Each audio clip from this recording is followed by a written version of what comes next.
மோத்தா உன்னை பெத்தாலா இல்ல யானை கண்ண கக்குச்சாடா?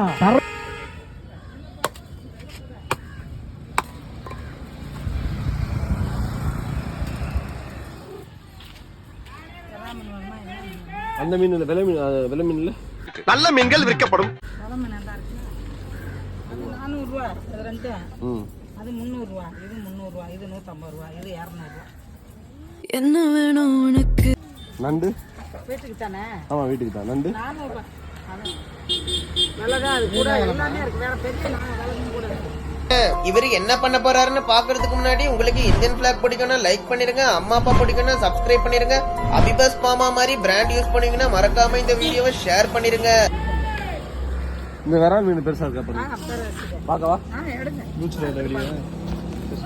அது 400 ரூபாய். அதுக்கு எல்லாமே போய் பார்த்தா இந்த நண்டி உயிரோட வச்சிருக்கீங்க. அடிச்சு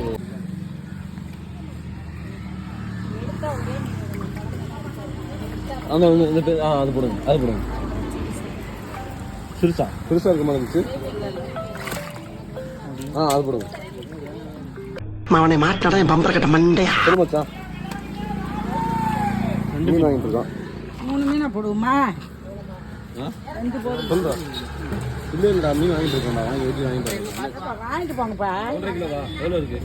1 300 ரூபாய். போட்டுருங்க. ஐயா காப்பாத்துங்க, காப்பாத்துங்க. வீட்டுக்கு கெஸ்ட்டாக நாங்கள் வந்திருக்கோம்னு சொல்லிட்டு பார்த்திபன் நமக்கு நல்லா ஃப்ரெஷ்ஷாக மீன் வாங்கி தரணும்னு சொல்லிட்டு உயிரோடு இருக்க மீனை செலக்ட் பண்ணியிருக்காரு. ஆனால் அந்த உயிரோடு இருக்க மீனை நம்ம கண்ணு முன்னாடியே கட்டையால் அடித்து மேலே சாம்பல் தடவி சாவலன்னு இன்னும் 2 வாட்டி தரையில் அடித்து அது துடிச்சு முடித்த உடனே கத்தியால் அதை பீஸ் போட்டதை பார்க்கும்போது மனசு ரொம்ப கஷ்டமாக இருக்குது. என்ன தான் வாரத்துக்கு 7 நாள் நான்வெஜ் சாப்பிட்ற ஆளாக இருந்தாலும் நம்ம கண்ணு முன்னாடியே ஒரு உயிர் போகும்போது மனசு கஷ்டமாக தான் இருக்குது. இதனால தான் நான் கசாப் கடைக்கு போகிறதே இல்லை. அட வெக்கம் கட்டுவீங்களா? இதுக்கு எதுக்குடா வெள்ளையங்கிலிய மாறேன்னு ஒரு மண்டையில போட்டு ஒன்னா பாவம் தின்னா போச்சு.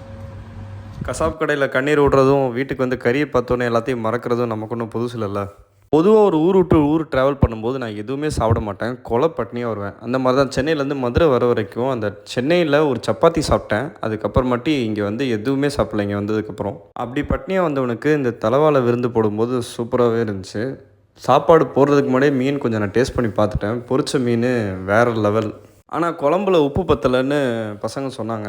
எனக்கு சுத்தமாக தெரியல. இதோட டேஸ்ட்டும் குழம்போட டேஸ்ட்டும் அருமையாகவே இருந்துச்சு. சைடில் இருந்த சிக்கன் அந்த மீனை அப்படியே தூக்கி சாப்பிட்ருச்சு. அந்தளவுக்கு சிக்கன் சூப்பராக இருந்துச்சு. நாங்கள் சாப்பிட்டுட்டு ரெஸ்ட் எடுக்க போகிறோம். Tata bye bye.